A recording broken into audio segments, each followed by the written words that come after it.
నేను వదిలేశాను, నేను చంపాలనుకుంటే వారు బతికి ఉంటారా?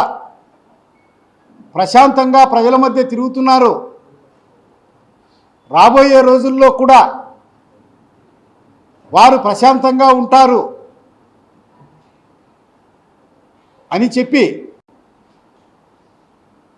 చెప్పడం జరిగింది. మరి వైఎస్ జగన్ చెప్పిన మాటలన్నీ అభూత కల్పనలని, అబద్ధాలని మీకు సవివరంగా నేను ఈరోజు వివరిస్తాను. పులివెందుల నియోజకవర్గంలో వారి రాజకీయ సామ్రాజ్యం మొదలైందే హత్యలతో, గృహ దహనాలతో, మనుషులందరినీ పూర్తిగా సంహరించడం అంత అవసరం లేదనుకుంటే కాళ్ళు చేతులు విరిచి అవతల పారవేయడం, పదే పదే నా తండ్రిని చంపినటువంటి వారిని వదిలేశామని రాజశేఖర రెడ్డి చెప్పడము, నా తాతను చంపిన వాళ్ళను వదిలేశానని జగన్ చెప్పడము, వారి విశ్వరూపం ఏమిటి? వారు పులివెందుల నియోజకవర్గంలోనే కాకుండా కడప జిల్లాలో యావత్ ఉమ్మడి ఆంధ్రప్రదేశ్లో, విభజిత ఆంధ్రప్రదేశ్లో వారు చేసినటువంటి క్రూర కృత్యాలు ఏమిటి? ఒక్కసారి గతమంతా నెమరు వేసుకుంటే మనస్సంతా బాధతో విలవిల్లాడుతుంది. మరి 1996లో వారికి వ్యతిరేకంగా తెలుగుదేశం పార్టీకి పెట్టని కోట మాదిరి, దేవాలయం ముందు ఉండే ఒక ధ్వజస్తంభం మాదిరి నిలబడ్డాను. వారిని ఓటమి అంచుల వరకు తీసుకుపోయాము. అటువంటి క్లిష్ట పరిస్థితుల్లో నా పైన 1996 ఆగస్టు నెల రాయారెడ్డి స్వయంగా దగ్గరుండి కిరాయి అంతకుల చేత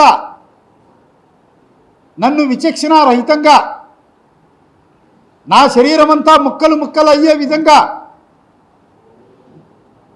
నరకడం జరిగింది. ఆ రోజు ఏఎస్పీ సునీల్ కుమార్ గారి గన్మెన్లో నన్ను అటెంప్ట్ చేస్తున్నటువంటి దారిలో వచ్చి ఆ కిరాయి అంతకులను రెడ్డి హ్యాండెడ్గా పట్టుకోవడం జరిగింది. ఆ రోజు రాజారెడ్డి నా పైన హత్యాయత్నం చేసిన కేసులో మొదటి ముద్దాయి. మరి ఆ రోజు కడప జిల్లాలో వకీళ్ళంతా కూడా మా అడ్వకేట్ను అకారణంగా తెలుగుదేశం పార్టీకి సపోర్ట్ చేశారనే ఏకైక కారణంతో విచక్షణారహితంగా నరికి చంపాలని ప్రయత్నం చేస్తారని చెప్పి జిల్లా యావత్తు కోర్టు బహిష్కరించడం జరిగింది. అదే రోజు పులివెందుల నియోజకవర్గంలో ప్రజలు స్వచ్ఛందంగా వచ్చి సంపూర్ణంగా బంద్ నిర్వహించడం జరిగింది. మరి అదే కేసులో కడప జిల్లాలో ఉన్నటువంటి వకీళ్ళు ఏ ఒక్కరూ కూడా రాయారెడ్డికి బెయిల్ అప్లికేషన్లో మెమో అప్పీరెన్స్ వేసేదానికి సంసిద్ధత వ్యక్తం చేయకుండా ఉంటే వేరే హైకోర్టుకు పోయి హైకోర్టు ద్వారా కండిషన్ బెయిల్ తీసుకోవడం జరిగింది. ఆ షరతులతో కూడినటువంటి బెయిల్తో జగన్ పెళ్లికి పులివెందులకు రావడం జరిగింది. ఇది వీరి చరిత్ర ఇక్కడి నుంచి ప్రారంభం. అదేవిధంగా వీరు భూ తగాదాలు, గనుల తగాదాల్లో రాజగోపాల్ స్వామి అనే ఒక బ్రాహ్మణుని హైదరాబాద్ తాజ్ హోటల్లో రాజశేఖర రెడ్డి సలహాలతో, ప్రోత్సాహాలతో, రాయారెడ్డి గారి పర్యవేక్షణలో వారిపైన అత్యంత కిరాతకంగా దాడి జరగడం జరిగింది. ఆ కేసు అప్పట్లో హైదరాబాద్ పిఎస్లో, అబిడ్స్ పిఎస్లో ఫైల్ అయింది. ఎమర్జెన్సీ సమయంలో వైఎస్ రాజారెడ్డి, జార్జి రెడ్డి, రాజశేఖర రెడ్డి వీళ్ళంతా కలిసి కిరాయి అంతకులతో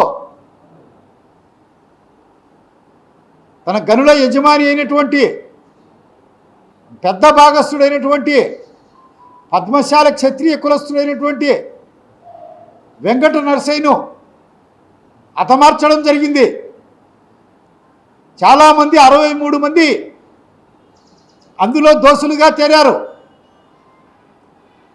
మరి దాని తర్వాత ఎమర్జెన్సీ పీరియడ్లో రాజారెడ్డి గారిని మీసా కింద అరెస్టు చేసి వారితో పాటు వారి పెద్ద కుమారుడు స్వర్గీయ జార్జి రెడ్డిని కూడా జైల్లో పెట్టడం జరిగింది. జనాల మధ్య తిరగాల్సినటువంటి వ్యక్తులు కాదు మీరు, జనాన్ని వేటాడి చంపే క్రూర మృగాలు అని చెప్పి ఇక్కడ రాజ్యసభ సభ్యుడుగాను ఎక్స్ పిసిసి ప్రెసిడెంట్గాను ఉన్నటువంటి రమ్తుల్లా గారి గనులు పైన దండయాత్రలు చేసి వారి మైనింగ్ సామాగ్రిని అంతా ధ్వంసం చేసి వారి రాలీలన్నింటినీ పగలగొట్టి వారి గనులను అక్రమంగా స్వాధీనం చేసుకున్నటువంటి మాట నిజం కాదా? వారి దాంట్లో అక్రమంగా మైనింగ్ చేస్తున్నందుకు కోడూరులో పిఎస్లో మీ పైన కేసులు నమోదు చేసింది నిజము కాదా? అదేవిధంగా రమ్తుల్లా గనులను గుంజుకున్నారు. కోడూరులో ఆ రోజు గ్రేబరైటీస్ జరుగుతూ ఉంటే గవర్నమెంట్ మేనేజ్మెంట్ను కొల్లగొట్టారు. అందుకు మీ గవర్నమెంటే అప్పుడు విజయభాస్కర్ రెడ్డి సీఎంగా ఉన్నారు. మీకు 50 లక్షల పెనాల్టీ వేసినటువంటి మాట మరిచారా అని చెప్తున్నాను. అదేవిధంగా వారిపైన తండ్రి కొడుకుల పైన ఈ జిల్లాలో ఎక్కడ చూసినా దొమ్మీ కేసులు, దోపిడీ కేసులు, పోలింగ్ బాక్సులను అపహరించిన కేసులు, అవతల పార్టీకి పోలింగ్ పెట్టెలో ఓట్లుంటే ఆ పెట్టెలో పెట్రోల్ పోసి పోలింగ్ బాక్సులను దగ్ధం చేసినటువంటి చరిత్ర మీది కాదా? అదేవిధంగా జమ్మలమడుగులో పెనికిలకాడు ప్రాంతానికి ఒక పోలింగ్లో రాజశేఖర రెడ్డి పోయి స్వయంగా లైసెన్స్ లేని తుపాకీతో పెనికిలకపాడు కాటమై పైన ఆ వర్గం పైన కాల్పులు జరిగితే ముద్దనూరు పోలీస్ స్టేషన్లో రాజశేఖర రెడ్డి పైన కేసు నమోదైంది. నిజం కాదా? అదేవిధంగా పెద్దముడి ఎంకు ఎన్నికల్లో అక్రమం చేయని పోతే అక్కడ కార్యకర్తలు చుట్టుముట్టి రాయారెడ్డిని బంధించి ఒక గృహములో గదిలో బంధిస్తే దానికి ప్రతీకారంగా శివారెడ్డిని ఢీకొనే వీరత్వము, సూరత్వము, ధీరత్వము లేక దేవగుడి నారాయణరెడ్డి బ్రదర్స్ను, దేవా బ్రదర్స్ను వెనక నుండి పురికొల్పింది మీరు కాదా? ఉంటే ఉంటారు, పోతే పోతారు. ఆ క్రమంలో కాదా దేవగుడి బ్రదర్స్ పెదనాయన శంకరెడ్డిని శివారెడ్డి హతమార్చింది? అప్పుడు వారి ప్రాణాలను పణంగా పెట్టి వారిని కాపాడుకునేటందుకు చేసిన పోరాటంలో శివారెడ్డి ఆశువులు బాయడం జరిగింది. మరి ఇలాంటి చరిత్రలన్నీ మీరు పెట్టుకున్నారు. 1989లో ఏమైంది? అప్పుడు స్వర్గీయ శివారెడ్డికి జమ్మలమడుగులో మీ మేనల్లుడైనటువంటి మైకేల్ బాబును కాంగ్రెస్ అభ్యర్థిగా నిర్ణయించి 59,000 ఓట్లతో ఘోర పరాజయమయ్యారు. అనేక మంది ఆ బాంబులు తయారు చేయడంలో ఆశువులు కోల్పోయినటువంటి సంఘటనలు ఉన్నాయి. మీ చరిత్ర అంతా రాజారెడ్డి నుంచి, రాజశేఖర రెడ్డి నుంచి, జగన్ నుంచి తరతరాలకు సంక్రమిస్తున్నటువంటి కిరాయి హత్యలు, నమ్మక ద్రోహం హత్యలు, వెనక నుండి వెన్నుపోటు పొడవడం, ఇవి కాదా అని నేను ప్రశ్నిస్తున్నాను. కోడూరు ప్రాంతంలో బత్యాల చెంగలరాయునికి, రాజశేఖర రెడ్డికి జరిగినటువంటి సంఘర్షణలో కోడూరు చెంగలరాయుడు గారు 18 మంది తన సహచరులను కోల్పోయారు.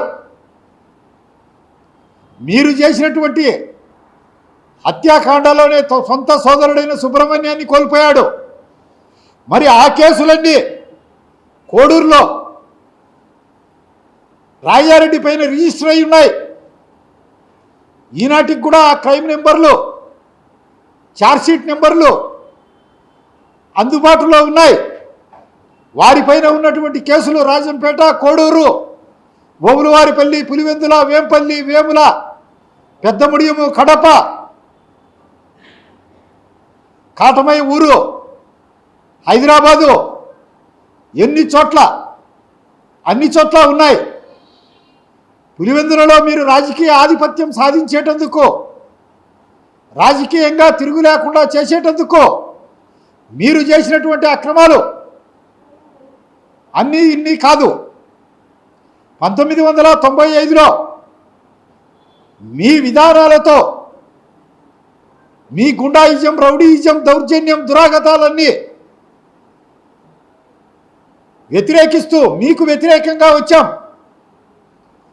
మీ దౌర్జన్యంతో ఎవరైతే విసిగి వేసారిపోయారో వారందరూ మా పక్షం చేరారు. అప్పుడు నేను, ఎస్వి సతీష్ రెడ్డి గారు తెలుగుదేశానికి సపోర్ట్ చేశాం. వేముల మండలంలో మేము ఆ రోజు మండలము జెడ్పీటీసీ అఖండమైనటువంటి మెజారిటీతో గెలిపించుకున్నాం. ప్రజలు స్వచ్ఛందంగా వేంపల్లె పట్టణంలో తెలుగుదేశం పార్టీకి ఓటు వేస్తున్నారని చెప్పి రాజశేఖర రెడ్డి కోపోద్రిక్తుడై ఒక పోలింగ్ బూతులోకి పోయి దౌర్జన్యం చేస్తూ ఉంటే అక్కడ ప్రజలు తిరగబడి రాజశేఖర రెడ్డికి దేహశుద్ధి చేసింది నిజం కాదా? రాజశేఖర రెడ్డి చొక్కాను కట్టుకున్నటువంటి గోషను చింపి వివస్త్రం చేసింది నిజం కాదా? ఆ దారుణ పరాభవంలో మీరు మీ క్రోధాగ్ని జ్వాలలకు ఇద్దరు బలయ్యారు. ఇది మీ చరిత్ర. మరి రాజశేఖర రెడ్డి సీఎంగా ఉన్నప్పుడు వేల్పులలో సింగిల్ విండో సొసైటీ ఎలక్షన్లకు ఎస్వి సతీష్ రెడ్డి తెలుగుదేశం పార్టీ తరఫున నామినేషన్లు వేయించను పోతే అక్కడ దారుణంగా హింస చెలరేగింది. సతీష్ రెడ్డి సహచరులను హతమార్చాలని ప్రయత్నం చేస్తే ఊపిరి తిరగని ఉపత్కర పరిస్థితుల్లో సతీష్ రెడ్డి గన్మెన్లు ఫైర్ చేస్తే ఇద్దరు ఆ రోజు కాంగ్రెస్ కార్యకర్తలు చనిపోయారు. సతీష్ రెడ్డికి దాంట్లో ఎలాంటి సంబంధం లేకపోయినా, సతీష్ రెడ్డి సహచరులకు ఎలాంటి సంబంధం లేకపోయినా మీరు అక్రమంగా ఆ రోజు అమాయకులందరిపైన కేసులు పెట్టారు. చనిపోయిన శవాల కాలి బొటికిన వేలితో గుర్తులు చేయించుకొని ఎఫ్ఐఆర్లు కట్టించారు. అంత దుర్మార్గంగా ఎఫ్ఐఆర్లు కట్టించినందుకు ఆ రోజు ఉన్నటువంటి ఫస్ట్ క్లాస్ జ్యుడిషియల్ మ్యాజిస్ట్రేట్ క్రాంతిమతి ఆ ఉద్యోగం నుంచే మీ పుణ్యమాని టర్మినేట్ అయింది. ఈ జిల్లా ప్రజలకు ఈ తరానికంతా తెలియకపోవచ్చు, కానీ ఒక 20 సంవత్సరాలు వెనక్కి వెళ్తే ఇవన్నీ కూడా తెలుసు. అదేవిధంగా 96లో నా పైన అత్యాయత్నం చేస్తే మళ్ళీ మళ్ళీ నన్ను నా కుటుంబాన్ని సంపాలని నిరంతరం ప్రయత్నం చేస్తూ ఉంటే మా ప్రాణాలు మేము కాపాడుకునేటందుకు మేము కాపాడుకునేందుకు 1998లో రాయారెడ్డి హత్య జరిగింది. కోపోద్రిక్తులైనటువంటి మా కుటుంబీకులు, మా సహచరులు అనుకోకుండా జరిగినటువంటి సంఘటనలో ఆ రోజు రాయారెడ్డి హతమారిపోయాడు. ఎందుకంటే మీ మాదిరి నేను మేకతోలు కప్పుకున్న తోడేలును కాదు. అందుకే ఈరోజు ఆంధ్ర రాష్ట్రానికి నిజాన్ని నిర్భయంగా తెలియజేస్తున్నాను. మరి ఈ విధంగా సంఘటనలు ఉంటే ప్రతిదానికి మేమేదో అహింసావాదులం అన్నట్లు చెప్పడం అవివేకం. ఆ రోజు జరిగినటువంటి దారుణ మారణ కాండలో నా తమ్ముడు పేర్ల ఉమామహేశ్వరుడిని, నీకు పిల్లనిచ్చిన మామ ఈసీ గంగిరెడ్డి, ఇప్పుడు నువ్వు అమిత ఇష్టంగా పెట్టుకున్నటువంటి సంకన ఎక్కించుకుంటున్నటువంటి ఎంపీ అవినాష్ రెడ్డి తండ్రి వైఎస్ భాస్కర్ రెడ్డి 6-7 ముద్దాయిలు కాదా అని నేను ప్రశ్నిస్తున్నాను. మరి ముఖ్యమంత్రి అయిన తర్వాత నువ్వు చేసినటువంటి నిర్వాహకం ఏమిటి? రాజశేఖర రెడ్డి సెషన్స్ కేసులో రాయారెడ్డి కేసు, ఉమామహేశ్వరరెడ్డి కేసు 2 స్పష్టమైన ఆధారాలు లేవు అని చెప్పి కేసును కొట్టివేస్తే రాజశేఖర రెడ్డి ముఖ్యమంత్రి అయిన వెంటనే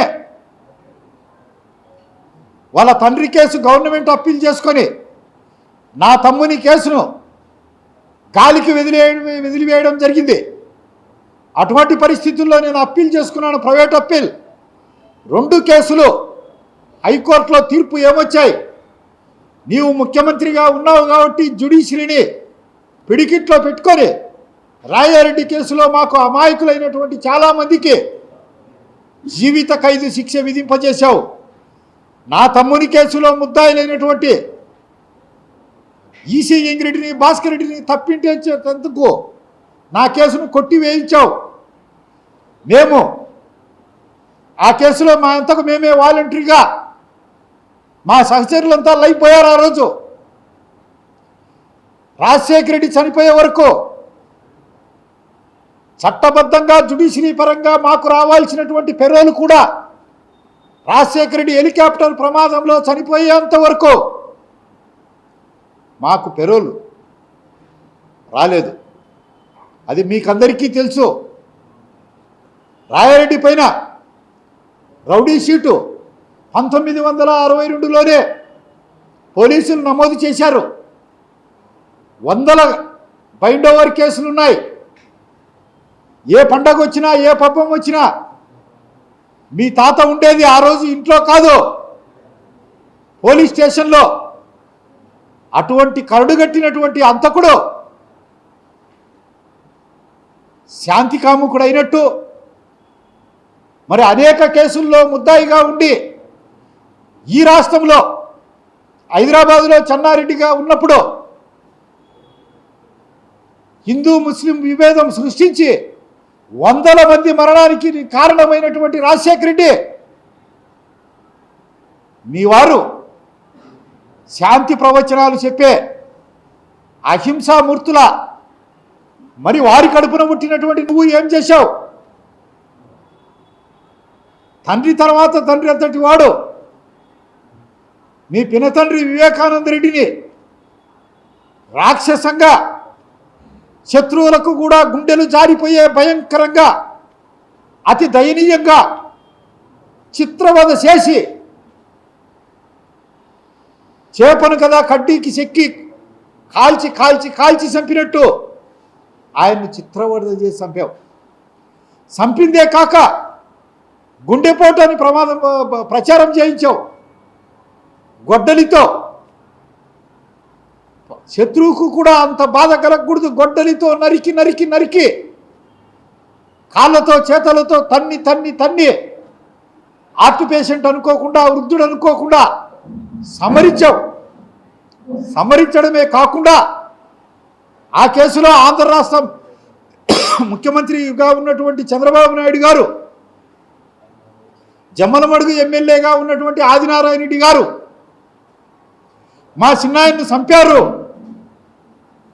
అని చెప్పి ఈ రాష్ట్రమంతా గోబెలు ప్రచారం చేసుకున్నావు. నీ అంత దుర్మార్గుడు, నీచుడు, నర్రూప రాక్షసుడు ఉండనే ఉండడు. పాము మాత్రమే తన పిల్లలను తాను తింటుంది. నోరు లేని క్రూర మృగాలు కూడా చివరకు తన బిడ్డలను సంహరించవు. మరి ఇలాంటి సంఘటనలు నువ్వు ముఖ్యమంత్రి అయిన తర్వాత ఒక్క వివేకానంద రెడ్డిదే కాకుండా ఇలాంటి ఎన్ని చేశావు? వివేకానంద రెడ్డి మర్డర్ తర్వాత ఆయన కూతురు సునీత సుప్రీంకోర్టు వీధుల్లో రేగిన జుట్టుతో మండు టెండల్లో ఫైళ్లు సంఖలో పెట్టుకొని సుప్రీంకోర్టుకు కాలినడకన రోడ్డు పైన పోతా ఉంటే కన్నీరు కార్చని వాడు లేడు. ఏ చెల్లికి కూడా అటువంటి తమ్ముడు ఉండకూడదు అని ఆ రోజు ఆంధ్రజాతి యావత్తు బాధపడ్డారు, శోకించారు. సొంత చెల్లెలకు ఆస్తి పంచకుండా షర్మిలకు నీవు చేస్తున్నది ఏమిటి? హెలికాప్టర్ ప్రమాదంలో నీ తండ్రి దురదృష్టవశాత్తు సరిపోతే ఆనాటి శీతోష్ణ పరిస్థితులు సరిగా లేక మా నాయన హత్య వెనక రిలయన్స్ ఉంది అని చెప్పి ఆంధ్ర రాష్ట్రంలో ఉన్నటువంటి రిలయన్స్ ఆస్తులు, పెట్రోల్ బంకులు, వారి ఆఫీసులు అన్నింటినీ బద్దలుగా తునాతునకలుగా పగలగొట్టి సీఎం అయిన వెంటనే సిగ్గు శరము ఏమాత్రం లేకుండా రిలయన్స్ వల్ల బంధువుకే రాజ్యసభ సభ్యత్వం ఇవ్వడం అది నీకే చెల్లింది. మానవ జాతిలో ఎవరు కూడా ఇలాంటి పనులు చేయలేరు. నీ కుటుంబం ఏమీ అపజయం ఎరగని కుటుంబం కాదు. 1969లో జరిగినటువంటి పంచాయతీ బోర్డు ఎన్నికల్లో మీ తాత వైఎస్ రాజారెడ్డి సతీమణి వైఎస్ జయమ్మ పంచాయతీ బోర్డుగా పోటీ చేసి గాడిచెర్ల కృష్ణమూర్తి అనే ఒక బ్రాహ్మణుని చేతిలో 4 ఓట్లతో ఓడిపోయింది. 1989లో మీ తండ్రికి స్వయాన అక్క కొడుకు మైకేల్ బాబు పోటీ చేసి జమ్మలమడుగులో 59,000 ఓట్లతో ఘోర పరాజయం పాలయ్యావు. 1989లో జరిగినటువంటి సంఘటన అది. నీవు శివారెడ్డి మీద కడుపు మంటతో దేవగుడి సోదరులను అంతం చేయాలని వారికి ఫ్యాక్షన్ సృష్టించావు. ఏదో అదృష్టవశాత్తు వాళ్ళు ఆ పోరాటంలో బయటపడారు కాబట్టి సరిపోయింది. 1996లో ఎన్నికల్లో అక్రమాలు చేసుకొని గెలిచావు. 8,850 ఓట్లు పులివెందుల్లో లింగాల మండలంలో రిగ్గింగ్ చేశావు.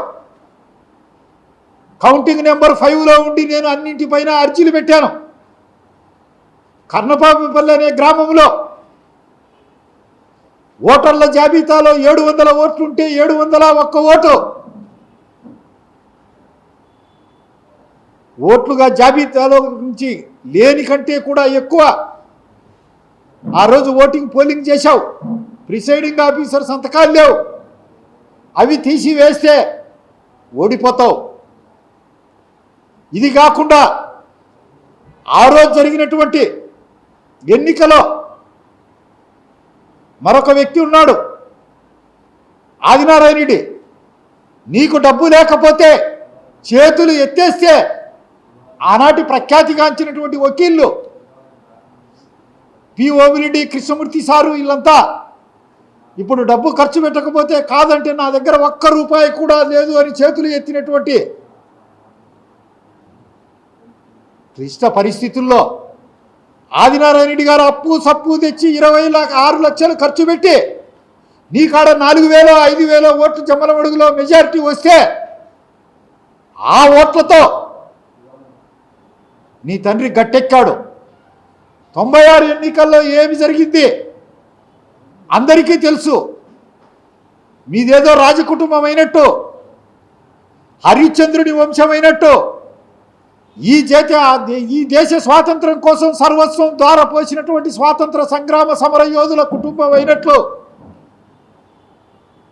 ఈరోజు చెప్తా ఉన్నావు.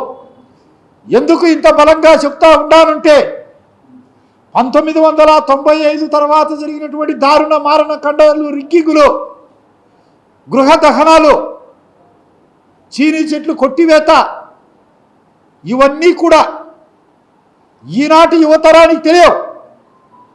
ఈనాటి యువతరానికి నేను ఇచ్చే సందేశం ఏమంటే, ఓ నవ యువకులారా, మీరంతా సత్యం గ్రహించండి.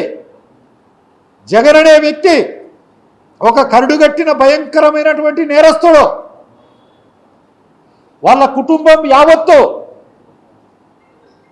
మానవ జాతి క్షమించనని నేరాలు ఘోరాలు చేసినటువంటి కుటుంబము. వారి సంపాదనంతా అక్రమము, మోసము. వారు రాజకీయంగా పైకి రావడం అంతా రక్తంతో కూడిందే. మీరు గ్రహించండి, నేను మంచోన్ని, నేను బుద్ధివంతుణ్ణి, నా కుటుంబం గొప్పది అని చెప్తున్నాడు. ఆ లక్షణాలు ఏమీ లేనే లేవు. కాబట్టి ఈనాటి యువకులంతా ఆ చరిత్ర తెలుసుకోవాల్సినటువంటి అవసరం ఎంతైనా ఉంది. ఉండడమే కాకుండా ఈరోజు ఏమంటే టెక్నికల్ ఎడ్యుకేషన్ పెరిగిపోయి యువకులంతా టెక్నికల్ ప్రవాహంలో కొట్టుకపోతూ చరిత్ర కానీ, పొలిటికల్ సైన్స్ కానీ, సోషియాలజీ కానీ, సైకాలజీ కానీ, ఫిలాసఫీ కానీ, ఎకనామిక్స్ కానీ, ఇలాంటి సబ్జెక్టులన్నీ చదువుకోవడం వల్ల ఈ అనర్థం జరిగే పరిస్థితి ఉంది.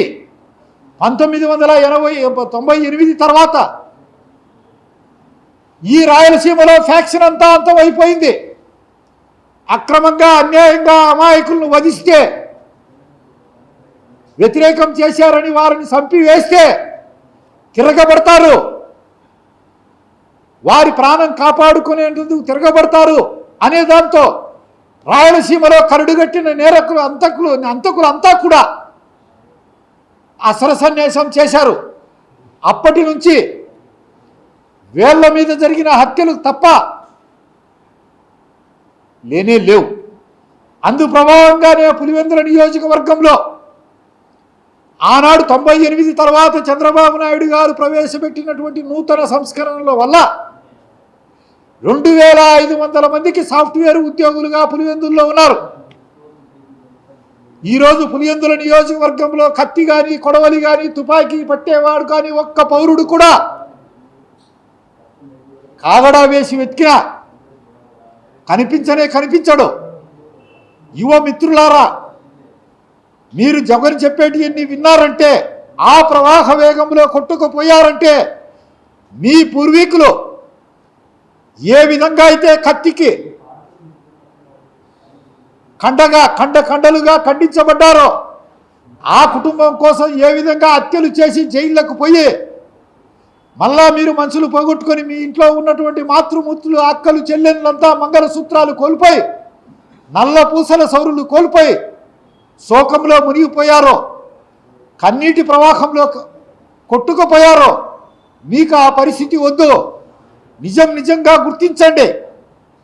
ఈనాటి కాలమాన పరిస్థితులు బట్టి మీరు ప్రతి ఒక్కరూ రాయారెడ్డి ఎందుకు హత్య గావించబడ్డాడు, రాజశేఖర రెడ్డి హెలికాప్టర్ ప్రమాదంలో చనిపోతే జగన్ ఎందుకు రిలయన్స్ వారిపైన నింద వేశాడు, వేసిన తర్వాత వారికే ఎందుకు రాజ్యసభ సభ్యత్వం ఇచ్చాడు,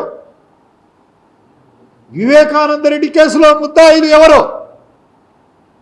వివేకానంద రెడ్డి కూతురు వేసినటువంటి దావాలను పేపర్కు ఇస్తున్నటువంటి ప్రింట్ మీడియాలకు, ఎలక్ట్రానిక్ మీడియాలకు ఇస్తున్నటువంటి ఇంటర్వ్యూలన్నీ ఎవరికో కోసమో కాదు, మీరు మంచిగా ప్రశాంతంగా జీవించేటందుకు, ఇలాంటి ఉన్మాదుల వలలో పడకుండా ఉండేటందుకు మీరు తెలుసుకోవాల్సినటువంటి అవసరం ఎంతైనా ఉంది. మరి జగన్ ముఖ్యమంత్రి అయిన తర్వాత కాకముందు ఆయన చేసినటువంటి దాష్టికాలు ఏమిటి?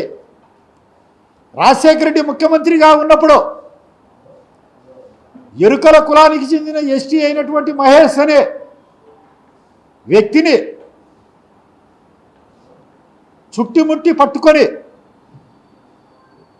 గొంతు కొయ్యడం, ఆ కేసు కూడా పోలీస్ స్టేషన్లో రిజిస్టర్ కాకుండా చూడడం, దానిలో నీ హస్తం లేదా జగన్? నేను పులివెందులోనే, నీ బతుకు బండారం అంతా నాకు తెలుసు. వాళ్ళ తమ్ముని కొడుకులు యాక్టివ్గా చిన్నాయన కేసును ముందుకు తీసుకొని పోవాలని పోలీస్ స్టేషన్ల చుట్టూ, కోర్టుల చుట్టూ తిరుగుతూ ఉంటే ఎరికెల మహేష్ తమ్ముని కొడుకులను ఇద్దరిని గొంతు కోసి చంపితే ఎఫ్ఐఆర్ అనే లేదు. దానికి నీవు బాధ్యునివి కాదా? 2003-4లో కడప సెషన్స్ కోర్టులో Rayareddy case, Uma Maheswara Reddy case trial జరుగుతూ ఉంటే జడ్జి బెంచ్ లేకపోతే నా పక్కనే సూట్ కేసు బాంబు పెట్టించినటువంటి గనుడివి నువ్వు కాదా? నన్ను చంపేటందుకు మధ్యల చెరువు సూరి నీకు సహాయం చేసేట్టుగా, మధ్యల చెరువు సూరికి పరిటాల రవిని చంపేటందుకు నువ్వు సహాయం చేసేట్టుగా ఒప్పందం నిజం కాదా? సిబిసిఐడి పోలీసుల ద్వారా కేసు నిర్ధారణై నీ సహచరుడు మంగళకృష్ణ అనుచరుడు దాంట్లో ముద్దాయి. నువ్వు ఎలా తప్పించుకునింది ఈనాటి తరానికి తెలియకపోవచ్చు, పాత తరానికి అందరికీ తెలుసు. ఆనాడు ఉమ్మడి ఆంధ్రప్రదేశ్ అసెంబ్లీలో 6 గంటల పాటు సుదీర్ఘమైనటువంటి చర్చ జరిగింది, ట్రేస్ అయింది. నీ తండ్రి కాల్లా వేళ్ళబడి ఈ స్టేట్లోనే పెట్టను, అమెరికాకు పంపించుకుంటాను అంటే నిన్ను కేసు నుంచి తప్పించడం జరిగింది. ఆనాటి అసెంబ్లీ రికార్డులన్నీ పరిశీలిస్తే నీ బతుకు బండారము ఏమిటనేది అర్థమవుతుంది. అదేవిధంగా పరిటాల రవి మీ తండ్రి సీఎంగా ఉన్నప్పుడు పరిటాల రవి హత్యలో నీ తండ్రి నీవు సూత్రధారులు కాదా? ఏ విధంగా చంపించింది అందరికీ తెలుసు. ఒరిజినల్గా చెప్పాలంటే ఆ రోజే నీ తండ్రి పైన, నీ పైన పరిటాల రవి కేసులో ముద్దాయిలుగా చేర్చాల్సి ఉండే. నీవు చాకచక్యంతో నీ తండ్రి సీఎంగా ఉన్నాడు కాబట్టి తప్పించుకున్నావు. మరి నీ వివేకానంద రెడ్డి మీ చిన్నాయన కేసు ఎన్ని మలుపులు తిప్పింది అందరికీ తెలుసు. అదేవిధంగా నువ్వు సీఎం అయిన తర్వాత కొండలాంటి మంచి అచ్చెంరాయుణ్ణి ఫైల్స్కు ఆపరేషన్ చేయించుకొని ఉంటే ఆ వ్యక్తిని చుట్టుముట్టి అరెస్టు చేసి జైలుకు పంపావు. 83 రోజులు జైలుకు పంపావు. అదేవిధంగా ఇప్పటి స్పీకర్ను ఒక కాలనీ అంతా వాళ్ళ పూర్వీకులు దానం చేస్తే వాళ్ళు గొడవలను ఆక్రమించారు అని చెప్పి అక్రమంగా అర్ధరాత్రి పూట పోయి వృద్ధుడు అనకుండా కూడా బంధించావు. పల్నాటి పులిని ఏం చేశావు? నీవు చేసినటువంటి వేధింపులు, అవమానాలు తాళలేక ఆత్మహత్య చేసుకున్నాడు కోడెల శివరాం గారు. అదేవిధంగా రఘురామరాజు గారిని ఏం చేశావు? పోలీసుల కస్టడీలో, జ్యుడిషియల్ కస్టడీలో ఉన్నటువంటి రఘురామరాజును అరికాళ్ళ పైన చితగ్గొట్టి దాంట్లకు చర్మ సంబంధమైనటువంటి జబ్బు ఉందని నమ్మబలికావు. ఇలాంటి నువ్వు చేసినటువంటి నేరాలు అక్రమ అరెస్టులు అన్నీ ఇన్ని కాదు. నీ పాపం పండింది కాబట్టే 11 సీట్లతో మిగిలిపోయావు. ఇక నీ అక్రమాలను అన్యాయాలను ఆంధ్ర రాష్ట్రంలో సహించముగాక సహించం. ఈనాటి యువతకు సింహనాదం చేస్తూ తెలియజేస్తాం. పౌర హక్కుల సంఘాల ద్వారా, ప్రజల ద్వారా, మీడియా సాధనాల ద్వారా, పార్టీ ద్వారా, లేకపోతే ఈ రాష్ట్రానికే అపకారం జరుగుతుంది.